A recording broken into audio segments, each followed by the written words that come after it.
നിങ്ങളുടെ ശരീരഭാഗത്ത് പ്രത്യേകിച്ച് കാൽമുട്ട്, കൈമുട്ട്, സ്കാൾപ്പ് ഭാഗങ്ങളിൽ ചൊറിച്ചിൽ അനുഭവപ്പെടാറുണ്ടോ?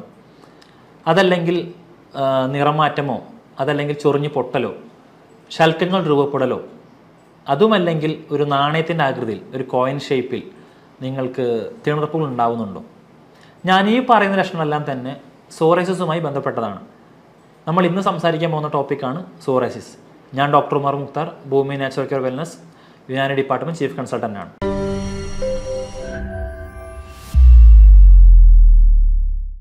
നമ്മളെല്ലാവരും തന്നെ സുപരിചിതമായിട്ടുള്ള ഒരു അസുഖമാണ് സോറിയാസിസ്.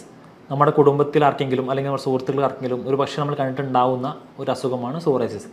എന്താണ് സോറിയാസിസിനെ മറ്റുള്ള സ്കിൻ ഡിസീസുകളുമായിട്ട് അല്ലെങ്കിൽ മറ്റ് ചർമ്മരോഗങ്ങളുമായിട്ട് വ്യത്യാസപ്പെട്ടിരിക്കുന്നത്? നമുക്കറിയാം, ഓരോ അസുഖത്തിനും ഒരു കാരണമുണ്ടായിരിക്കും.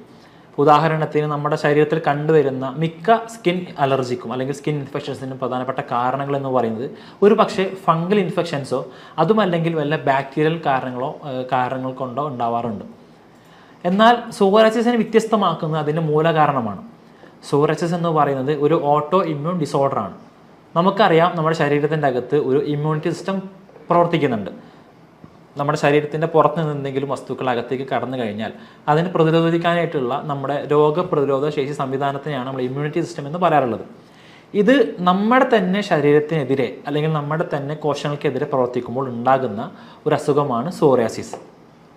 പ്രധാനമായിട്ട് നേരത്തെ പറഞ്ഞ പോലെ കാൽമുട്ട്, കൈമുട്ട്, സ്കാൾപ്പ് റീജിയൻസ്, നമ്മുടെ നെഞ്ചുഭാഗം, വയറുഭാഗം തുടങ്ങിയിട്ടുള്ള ഭാഗങ്ങളിൽ ഒരു നിറം മാറ്റമോ അതല്ലെങ്കിൽ തിണർപ്പുകൾ, പ്രത്യേകിച്ച് ഒരു കോയിൻ ഷേപ്പിൽ, വട്ടച്ചൊറി പോലെ ഒരു കോയിൻ ഷേപ്പിൽ ഒരു നാണയത്തിൻ്റെ ആകൃതിയിൽ രൂപപ്പെടുന്ന ഒരു അവസ്ഥയാണ് സോറിയാസിസ്. മറ്റൊരു പ്രധാനപ്പെട്ട ലക്ഷണം എന്ന് പറയുന്നത് സ്കെയിൽ ഫോർമേഷനാണ്. ശൽക്കങ്ങൾ രൂപപ്പെടുക എന്ന് മലയാളത്തിൽ പറയും. അഥവാ നമ്മുടെ സ്കിന്നിൻ്റെ അപ്പർ ലെയറായിട്ടുള്ള എപ്പിഡെർമിസ് അത് നശിച്ച് അല്ലെങ്കിൽ ഒരുപാട് ഗ്രോത്ത് ഉണ്ടായി അത് ഡെഡായി അവിടെ കെട്ടിക്കിടക്കുന്ന ഒരു അവസ്ഥയാണ് സ്കെയിലിംഗ് എന്ന് പറയുന്നത്. അത് പ്രത്യേകിച്ച് സ്കാൾപ്പ് ഭാഗത്താണ് കാണാറ്. അഥവാ നമ്മുടെ മുടി തുടങ്ങിയിട്ടുള്ള ഈ ഭാഗത്ത് ഇവിടെ നമുക്ക് കാണാൻ പറ്റും ശൽക്കങ്ങൾ കട്ടിയായിട്ട് അടിഞ്ഞു കൂടിയിട്ടുണ്ടായിരിക്കും. ഇത് പ്രധാനമായിട്ടും സോറിയാസിസിൻ്റെ ഒരു ലക്ഷണമാണ്. ഇതുപോലെ തന്നെ സോറിയാസിസുമായിട്ട് ബന്ധപ്പെടുത്താവുന്ന മറ്റ് ലക്ഷണങ്ങളാണ് അസഹനീയമായിട്ടുള്ള ചൊറിച്ചിൽ. അത് പ്രായഭേദമന്യേ ആർക്കും വരാവുന്ന അസുഖം കൂടിയാണ് സോറിയാസിസ്.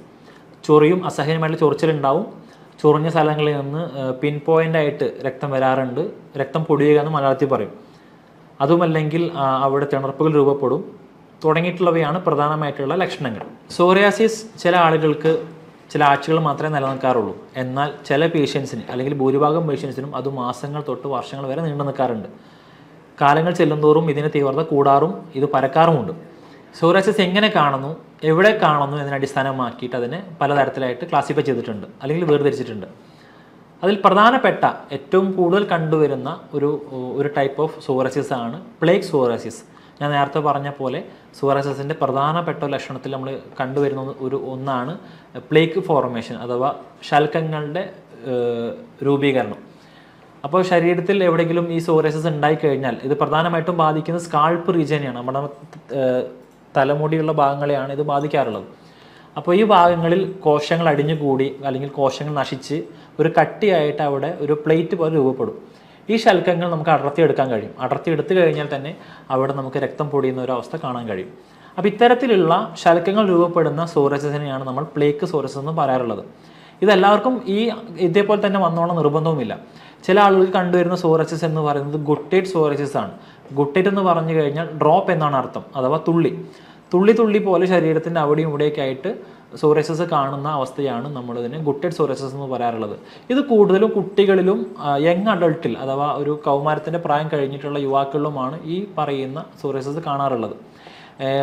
നേരത്തെ പറഞ്ഞിട്ടുള്ള പ്ലേഗ് സോറിയാസിസ് എന്ന് പറയുന്ന ഒരു ഓട്ടോ ഇമ്മ്യൂൺ ഡിസോർഡർ ആണെങ്കിൽ ഈ ഗുട്ടേറ്റ് സോറിയാസിസിൻ്റെ പ്രധാനപ്പെട്ട കാരണം ബാക്ടീരിയൽ ഇൻഫെക്ഷൻ കൊണ്ട് സംഭവിക്കുന്നതാണ്. എന്നാൽ ഇതൊന്നുമല്ലാതെ ചില ആളുകൾക്ക് ദേഹത്ത് യാതൊരു തരത്തിലുള്ള പ്രശ്നവും കാണിക്കാറില്ല. എന്നാൽ അവർക്ക് സോറിയാസിസ് ബാധിക്കുന്നതാവട്ടെ നഖങ്ങളിലായിരിക്കും, അവരുടെ കാലിൻ്റെയും കൈയിൻ്റെയും നഖങ്ങളിലായിരിക്കും ഇത് ബാധിക്കുന്നത്. ഇത്തരത്തിലുള്ള സോറിയാസിസിനെ പറയുന്ന പേരാണ് നെയിൽ സോറിയാസിസ്. നമ്മുടെ നഖത്തിനെ ബാധിക്കുന്ന, നെയിലിനെ ബാധിക്കുന്ന സോറിയാസിസ് എന്നാണ് അർത്ഥം. അപ്പോൾ നെയിൽ സോറിയാസിസ് എന്ന് പറയുന്ന വിഭാഗമുണ്ട്, ഗുട്ടേറ്റ് സോറിയാസിസും ഉണ്ട്, അതുപോലെ തന്നെ പ്ലേഗ് സോറിയാസിസും ഉണ്ട്. ഇതല്ലാത്ത ഒരു തരത്തിലുള്ള സോറിയാസിസ് ആണ് ഇൻവേഴ്സ് സോറിയാസിസ്. ഈ തരത്തിലുള്ള സോറിയാസിസ് കണ്ടുവരുന്നത് പ്രധാനമായിട്ടും ശരീരത്തിൻ്റെ മടക്കുകളിലാണ്.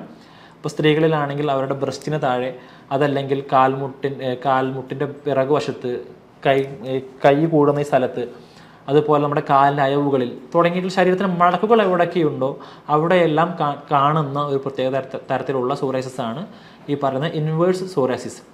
ഇതൊന്നുമല്ലാതെ മറ്റൊരു തരത്തിലുള്ള സോറിയാസിസ് ആണ് പസ്റ്റുലാർ സോറിയാസിസ്. ഇത് ലക്ഷണങ്ങൾ കൊണ്ട് സോറിയാസിസുമായിട്ട് നമുക്ക് സാമ്യം തോന്നില്ല എങ്കിലും പഴുപ്പ് നിറഞ്ഞ കുരുക്കൾ ഒരു കൂട്ടമായിട്ട് കണ്ടുവരുന്ന ഒരു കണ്ടീഷനെയാണ് പസ്റ്റുലാർ സോറിയാസിസ് എന്ന് പറയുക. ഇത് നമുക്ക് അങ്ങനെ ചൊറിച്ചിലുണ്ടാവണമെന്നില്ല, എന്നാൽ പോലും ഒരു പ്രത്യേക ഭാഗത്ത് പഴുപ്പുള്ള കുരുകൾ അടിഞ്ഞു കൂടിയിട്ടായി കാണാൻ കഴിയും. ഈ ടൈപ്പിലുള്ള സോറിയാസിസ് നമ്മൾ പസ്റ്റുലാർ സോറിയാസിസ് എന്ന് പറയുന്നത്. ഇനി എന്തൊക്കെ കാരണങ്ങൾ കൊണ്ട് സോറിയാസിസ് എന്ന് പറയുന്ന അസുഖം വരാം? ഞാൻ നേരത്തെ പറഞ്ഞു, ഇതിൻ്റെ പ്രധാനപ്പെട്ട ഒരു കാരണം എന്ന് പറയുന്നത് ഓട്ടോ ഇമ്മ്യൂൺ ഡിസോർഡർ ആണ്. നമ്മുടെ ശരീരം നമുക്കെതിരെ തന്നെ തിരിയുന്ന സമയത്താണ് ഇത് കൂടുതൽ കണ്ടുവരാറുള്ളത്. ഇതിൽ തന്നെ പ്രധാനമായിട്ടും ഇതിൻ്റെ പിന്നിൽ പങ്കുവഹിക്കുന്നത് HLA എന്ന് പറയുന്നത് ജീനാണ്, ഹ്യൂമൺ ല്യൂക്കോസൈറ്റ് ആൻറ്റിജൻ എന്ന് പറയുന്ന ഒരു ജീൻ. അതിൽ തന്നെയുള്ള CW6 എന്ന് പറയുന്ന ഒരു ജീനാണ് സോറിയാസിസിനെ ഇത്ര അധികം വഷളാക്കുന്നത് എന്ന് ഇപ്പോൾ അടുത്ത് നടന്ന പഠനങ്ങൾ തെളിയിച്ചിട്ടുണ്ട്. എന്നാൽ എല്ലാ സോറിയാസിസും ഇതുപോലെ തന്നെ ആവണമെന്നില്ല. ഓട്ടോ ഇമ്മ്യൂൺ ഡിസോർഡർ അല്ലാത്ത സോറിയാസിസും ഉണ്ട്. ഞാൻ നേരത്തെ പറഞ്ഞ പോലെ ഗുട്ടൈൽ സോറിയാസിസ് സംഭവിക്കാനുള്ള പ്രധാനപ്പെട്ട കാരണം എന്ന് പറയുന്നത് ബാക്ടീരിയ കൊണ്ടുണ്ടാകുന്ന ഇൻഫെക്ഷൻസ് ആണ്.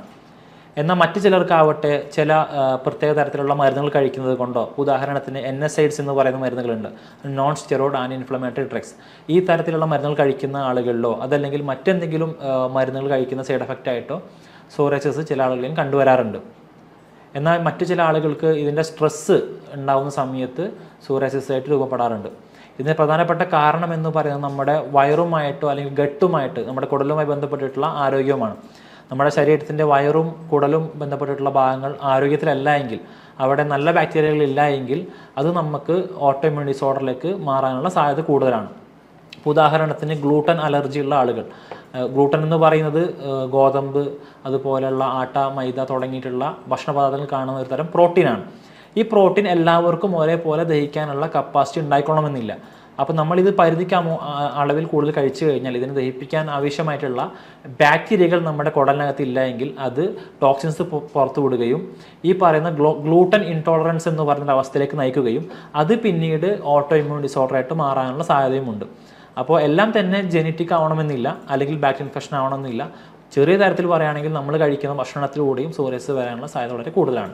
അതിൽ പ്രധാനപ്പെട്ടതാണ് ഗ്ലൂട്ടൻ ഇൻടോളറൻസ്. നമ്മൾ കഴിക്കുന്ന ചപ്പാത്തി, ആട്ട, മൈദ തുടങ്ങിയിട്ടുള്ള ഉൽപ്പന്നങ്ങൾ കാരണവും നമുക്കൊരു പക്ഷേ സോറിയാസിസ് വന്നേക്കാം. എന്തൊക്കെ കാരണങ്ങൾ കൊണ്ട് സോറിയാസിസിനെ നമുക്ക് ട്രിഗർ ചെയ്യാം, അല്ലെങ്കിൽ എന്തൊക്കെ കാരണങ്ങൾ സോറിയാസിസിൻ്റെ നില വഷളാക്കാം എന്നുള്ളതാണ് നമ്മൾ സംസാരിക്കാൻ പോകുന്നത്. പ്രധാനമായിട്ടും നമുക്കറിയാം, സ്മോക്കിംഗ്, ആൽക്കഹോളിസം, പുകവലിയും മദ്യപാനവും സോറിയാസിസുള്ള ആളുകൾക്ക് അവരുടെ അസുഖത്തിൻ്റെ വ്യാപ്തി കൂട്ടാൻ കാരണമായേക്കാം. അതല്ല എങ്കിൽ അവർ കഴിക്കുന്ന, ഞാൻ നേരത്തെ പറഞ്ഞ പോലുള്ള ശരീരത്തിൽ ഉഷ്ണം കൂട്ടുന്ന ഭക്ഷണ പദാർത്ഥങ്ങൾ, ഉദാഹരണത്തിന് അമിതമായിട്ടുള്ള സ്പൈസി ഫുഡുകൾ, എരിവുള്ള ഭക്ഷണ പദാർത്ഥങ്ങളോ ഓയിലി ഫുഡുകളോ കഴിച്ചു കഴിഞ്ഞാൽ ശരീരത്തിന് ഉഷ്ണം കൂടുന്നത് വഴി ചില ആളുകൾക്ക് സോറിയാസിസിൻ്റെ തീവ്രത കൂടാം. എന്നാൽ ചില ആളുകൾക്കാവട്ടെ അവർക്ക് ഡിസംബർ സമയം, അതായത് നമ്മുടെ മഞ്ഞുകാലത്തോട് അടുക്കുന്ന സമയത്ത് ഇതിൻ്റെ ഒരു ഇൻറ്റൻസിറ്റി കൂടാറുണ്ട്. നല്ല തീവ്രമായിട്ടുള്ള രീതിയിൽ ശൽക്കങ്ങൾ കൂടുകയും അസഹനീയമായിട്ടുള്ള ചൊറിഞ്ഞു പൊട്ടലുകളും കാണാറുണ്ട്. അപ്പോൾ അവർ അത്തരം കാലാവസ്ഥയിൽ നിന്ന് പ്രതിവിധി നേടുകയാണ് വേണ്ടത്.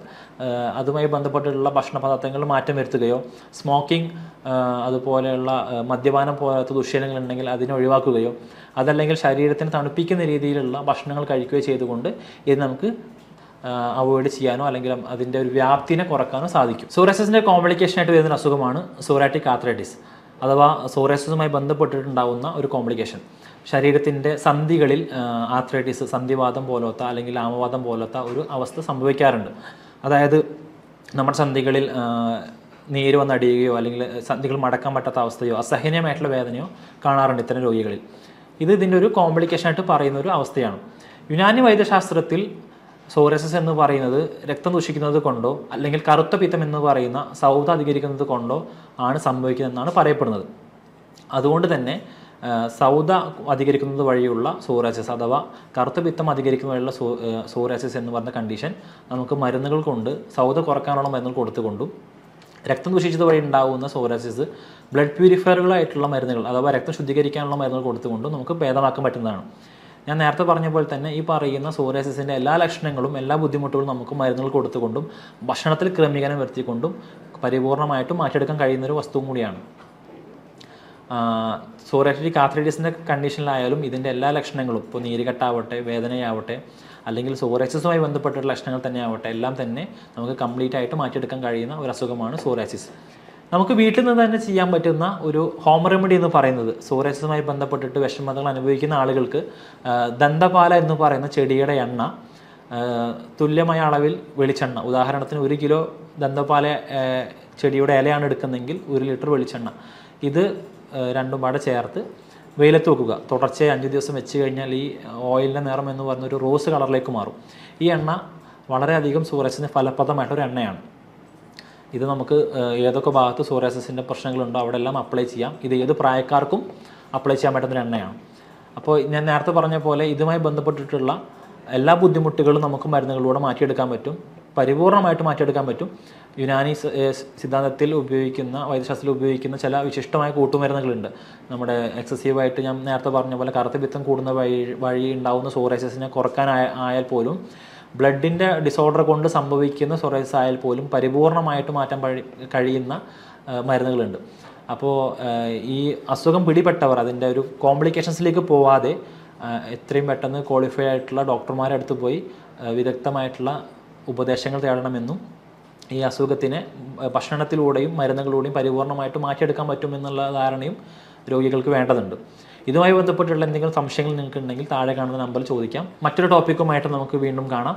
Thank you.